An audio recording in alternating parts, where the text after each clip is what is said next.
ఉపాధ్యాయ ఎమ్మెల్సీలుగా కొమరయ్య, శ్రీపాల్ రెడ్డి. కరీంనగర్లో మొదటి ప్రాధాన్య ఓట్లతో భాజపా బలపరిచిన అభ్యర్థి విజయం. నల్గొండ స్థానంలో హోరాహోరీ. పీఆర్టీయూఎస్ అభ్యర్థిని వరించిన గెలుపు. సిట్టింగ్లకు చేదు అనుభవం. పట్టభద్రుల ఎన్నికల్లో భారీగా చెల్లని ఓట్లు.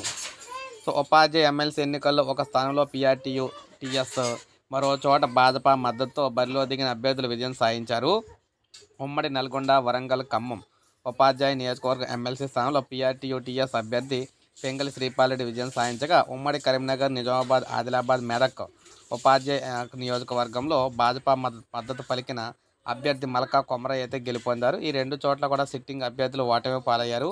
మరోవైపు ఉమ్మడి కరీంనగర్, నిజామాబాద్, ఆదిలాబాద్, మెదక్ జిల్లాల గ్రాడ్యుయేట్ ఎమ్మెల్సీ స్థానం కౌంటింగ్ ప్రక్రియ అయితే మంగళవారం ఉదయం 10 గంటల తర్వాతే ప్రారంభం కానున్నట్లయితే తెలుస్తుంది.